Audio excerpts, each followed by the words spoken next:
Hello friends, welcome back to my channel. जियान भागकर गाड़ी में बैठने जा रही होती है, तभी वहाँ पे सुनवो आ जाता है और वो जियान को रोक लेता है और उसे जाने नहीं देता है और कहता है कि अगर जाना है तो मेरे साथ क्यों नहीं चलती हो। तभी वहाँ पे वो चाचा जी आ जाते हैं और कहते हैं कि तुम मेरा कर्जा उतारे बगैर यहाँ से नहीं जा सकती हो, तुम्हें मुझे पैसे देने हैं तो तुम कैसे भाग सकती हो। तो वो बोलती है कि नहीं, मैं आपके पैसे देना ही चाहती हूँ, लेकिन अभी मैं नहीं जा रही। तभी सुनवो कहता है कि चलो साइड में बैठ के बात करते हैं। सुनवो जो होता है उसे बता देता है कि डोइन उसे ढूंढ रहा था और उसके पापा भी उसे ढूंढ रहे हैं। ये सब सुनकर वो कुछ नहीं बोल रही होती है। सुनवो कहता है कि तुमने वादा किया था कि तुम मुझे सब कुछ बताओगी, तो अब बता दो।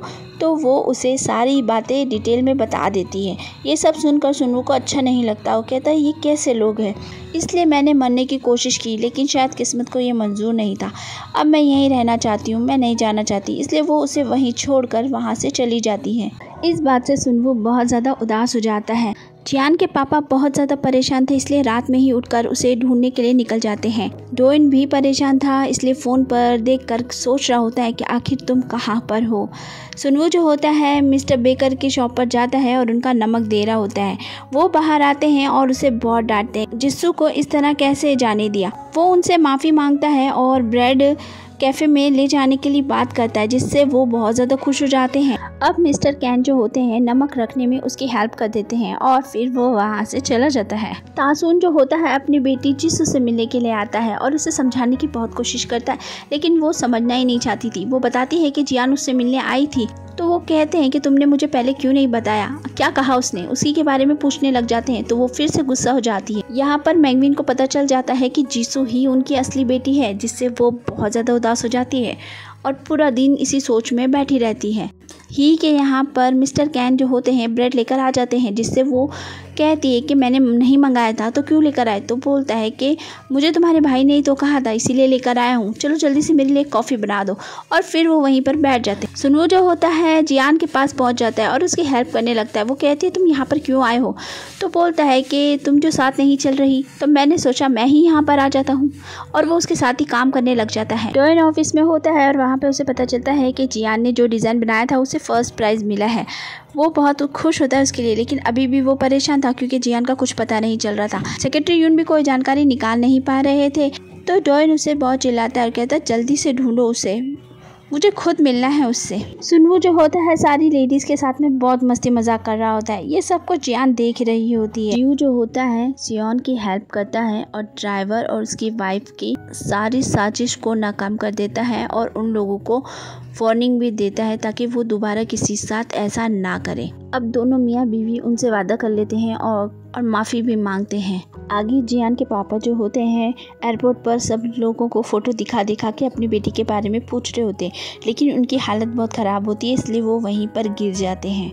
जिस्सू ने मेकओवर कर लिया होता है, इसलिए सभी घर वाले उससे बहुत खुश होते हैं और कहते हैं तुम बहुत सुंदर लग रही हो, लेकिन अभी भी उसे खाने वगैरह की मैनर्स सीखना बाकी था। उसकी माँ सोचती है कि इसे ये सब सिखाना बहुत ज़्यादा मुश्किल होने वाला है। जियान के पापा जो होते हैं घर पर साफ़ सफाई का काम करते हैं, तो उन्हें एक पेपर मिलता है जिससे उन्हें पता चलता है कि जीते जो है शहर छोड़ विदेश में जाकर बसना चाहता है। जब जीते घर पर आता है तो उसके पापा उससे पूछते हैं, तो वो उन्हें उल्टा जवाब दे देता है और कहता है कि मैं तंग आ गया हूँ यहाँ पर, इसलिए जाना चाहता हूँ, तो क्या गलत करता हूँ।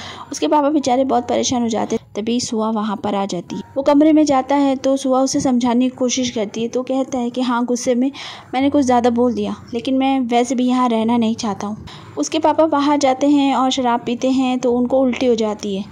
तभी उसके दोस्त का फ़ोन आता है तो वो रोने लग जाता है।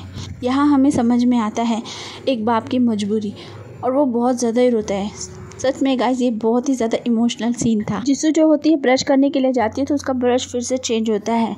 वो मिस मिन के पास जाती है पूछने के लिए कि मेरा ब्रश फिर से चेंज क्यों है। तभी पीछे खड़ा हुआ जियोसन सब कुछ सुन लेता है। जियोसन जो है पता लगा लेता है कि दोनों किडनैपर कहाँ पर है, और वो उन लोगों से मिलने के लिए जाता है और उनसे सारी बात पूछ लेता है। वो लोग बोलते हैं कि हमने तो सिर्फ क्लिप को चुराना था, लेकिन बच्ची जाग गई थी इसलिए हम उसे लेके चले गए थे, लेकिन जब मैं उसे वापस देने आ रही थी तो उसकी माँ मेरे सामने से निकल गई और उसने मुझे देखा ही नहीं।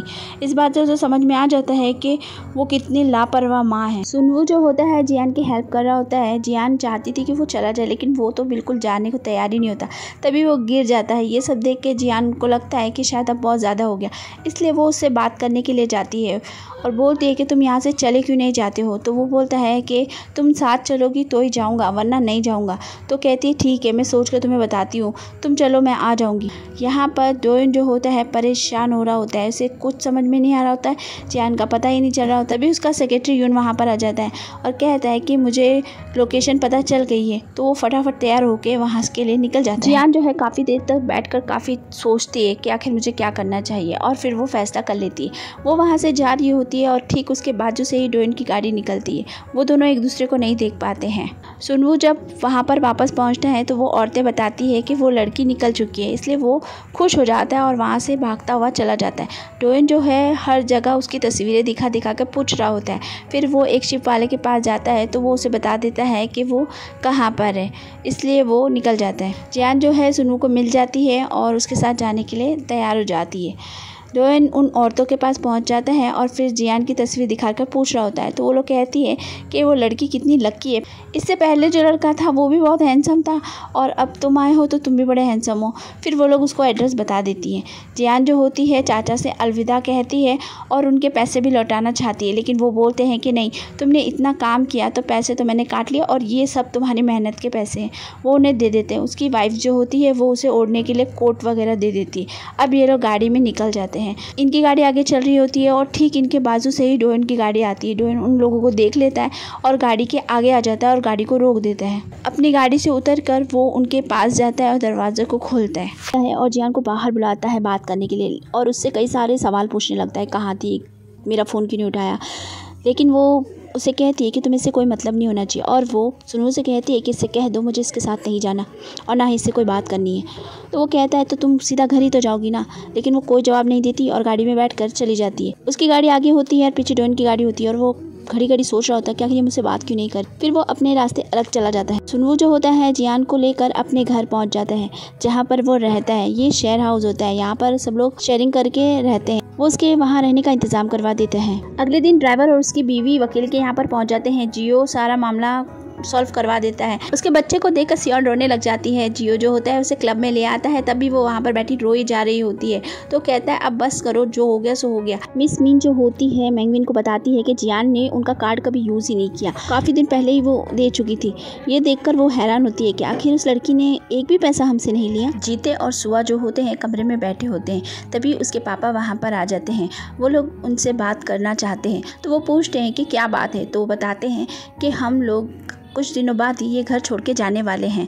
ये सुनकर वो कहते हैं ठीक है, तुमने वैसे भी फैसला कर ही लिया है ना, और वो अंदर चले जाते हैं। इस बात से उन्हें और तकलीफ होती है और उनकी पेट में बहुत तेज़ दर्द होना शुरू हो जाता है। डोएन को नींद नहीं आ रही थी और वो बार बार सिर्फ जियान के बारे में सोच रहा था। जियान जो है शेयर हाउस में एडजस्ट होने की कोशिश कर रही थी। सुनवू जो होता है उसे अपने कारखाने में नौकरी दे देता है जहाँ पर वो बहुत मन लगाकर काम सीखती है। जिसू जो होती है मिस्टर कैन की हालत को समझती है, इसीलिए वो जाकर ही को सब कुछ बता देती है। ये सुनकर वो चौंक जाती है। डोएन जो होता है सुनवू को फ़ोन करके जियान से मिलने की बात करता है तो सुनवू जाकर जियान से बता देता है। जियान जो होती है लंच टाइम में डोएन से मिलने के लिए चली जाती है। अब डोएन उससे पूछने लग जाता है। डोएन जो होता है उससे माफ़ी मांगने लगता है, लेकिन वो सारा जवाब हाँ ना अच्छा ठीक है इस तरह से दे रही होती है। ये सब सुनकर वो कहता है तुम इस तरह कैसे बात कर सकती हो, मैं तुमसे माफ़ी मांग रहा हूँ, तुम सुनो तो सही। वो कहती है बस लंच टाइम इतनी देरी होता है, मुझे जाना है, और ये कहकर वो वहाँ से निकल जाती है। अब डोएन परेशान था, इसलिए वो सुनवू से मिलने के लिए जाता है और पूछता है कि आखिर उसे क्या हुआ है। तो वो कहता है मुझे नहीं पता, लेकिन इस वक्त वो मेरी बहन के साथ में रह रही है और वो घर पर भी जाना नहीं चाहती। ये सुनकर वो कहता है क्यों आखिर। तो सुनवू कहता है कि इस बारे में मुझसे मत पूछो, तुम दोनों के बीच मुझे नहीं पढ़ना। ये कहकर वो वहाँ से चला जाता है। डोएन अपने दोस्त के पास जाता है और उसे सारी बात बताता है तो वो उसका मजाक बनाता है। तो ये सुनकर डोएन कहता है कि मजाक मत करो। अब उसका दोस्त कहता है कि हमारी कंपनी में इंटरव्यू चल रहे हैं तो तुम उसे बोल दो। ये सुनकर डोएन कहता है कि वो कभी नहीं मानेगी, लेकिन फिर भी वो अपने ऑफिस में आता है और सेक्रेटरी यून से उसका रिज्यूमे बनवा देता है। अब उसमें मोबाइल नंबर नहीं होता है तो वो सुनवू का मोबाइल नंबर डलवा देता है। मिस्टर कैन फिर से कॉफ़ी पीने के लिए आ जाते हैं तो ही उनसे बात करती है और कहती है कि तुम ऐसा क्यों कर रहे हो, परेशान मत करो मुझे, जब तुम कॉफ़ी पी नहीं सकते तो पीते ही क्यों हो। इसलिए वो उसे अलग से कुछ बना कर देती है। ही जो होती है फिर से समझाने की कोशिश करती है, लेकिन मिस्टर कैन अभी भी नहीं सुनते और कहते हैं कि तुम मुझसे ये बातें मत किया करो, समझ गई, और वहाँ से चले जाते हैं। अब हमें जिसू को दिखाते हैं जो कि बहुत सारे कपड़े खरीद के लाती है। मैंगमी ने उसे 30,000 रुपये दिए थे खर्च करने के लिए, लेकिन उसने 3,000 रुपये में ही इतने सारे कपड़े खरीद लिए होते हैं और बाकी सारे पैसे वो चैरिटी कर देती है। उसकी माँ बोलती है कि मैंने तो वो तुम्हारे लिए दिए थे ना। तो वो कहती है कि तो क्या फ़र्क पड़ता है, मुझे खर्च ही तो करने थे, कर दिए। ये कहकर वो अंदर चली जाती है। तो मैंगमिन कहती है कि ये कैसी बहनें हैं, दोनों एक साथ पली बड़ी हैं फिर भी एक जैसी नहीं है। सेक्रेटरी यूं जो होते हैं जियान का पीछा कर लेते हैं और पता लगा लेते हैं कि वो कहाँ पर काम करती है। डोइन वहाँ पर उससे मिलने के लिए जाता है और कहता है कि तुम ऐसी जगह पे काम कैसे कर सकती हो, तुम्हें किसी अच्छी जगह नौकरी करनी चाहिए। मैंने तुम्हारा रेज्यूमे भेज दिया है, अब इंटरव्यू के लिए तुम्हें कॉल आए तो तुम ज़रूर चली जाना। तो कहती है हाँ ठीक। और वो कहती है कि अगर तुम्हारा हो गया है तो तुम्हारा यहाँ पर कभी भी मत आना। ये सुनकर वो बोलता है कि ऐसा क्यों बोल रही हो तुम, लेकिन वो उसकी बात नहीं सुनती और अंदर चली जाती है। जियो-सान ने अपने ऑफिस में ताइसू को बुलाया होता है और वो कहते हैं कि तुम्हारी कोई गलती नहीं है, मुझे सब समझ में आ गया है, लेकिन बस तुम्हें पुलिस को बता देना चाहिए था। अब जियो-सान कहते हैं कि ठीक है, हम हमारी बेटी का ध्यान रखेंगे, तुम तुम्हारी बेटी का ध्यान रखना। तो ताइसू बताते हैं कि जिया तो घर पर ही नहीं आई। इस बात से बेचारे जियो-सान भी परेशान हो जाते हैं। ताइसू जब बाहर निकलते हैं तो चक्कर खाकर गिर जाते हैं। जोयन उनकी मदद करता है और हॉस्पिटल पहुंचाता है। अपने सेक्रेटरी को फ़ोन करके पूछता है तो वो बताता है कि वो तो पुलिस स्टेशन चले गए हैं। ये सुनते ही वो भागता हुआ पुलिस स्टेशन पहुंचता है, ताइसू से मिलता है और उनको बताता है कि जियान बिल्कुल ठीक है। ये बात सुनकर वो बोलते हैं क्या तुमने उसे देखा, तुम उससे मिले? जोयन कहता है मैंने दूर से देखा था, बस इसीलिए बता रहा हूँ, और वो जगह का नाम भी बता देता है। ताइसू अकेले ही बाहर निकल जाते हैं जबकि डोइन उन्हें छोड़ना चाहता था, फिर भी डोइन पीछे से उन्हें देख रहा होता है ताकि वो सेफ से चले जाए। ताइसू सोच रहे होते हैं कि आखिर जियान कहाँ पर होगी। उस एरिया में वो घूम घूम कर ढूंढने के लिए वहीं निकल जाते हैं और इत्तेफाक की बात होती है कि उन्हें जियान मिल भी जाती है। तो फ्रेंड्स, एपिसोड होता है यहीं पे ख़त्म। अगर आपको पसंद आए तो चैनल को लाइक कीजिए, सब्सक्राइब कीजिए और नए हैं तो सब्सक्राइब करना बिल्कुल भी मत भूलिए। मिलती हूँ नेक्स्ट वीडियो में, तब तक के लिए बाय बाय।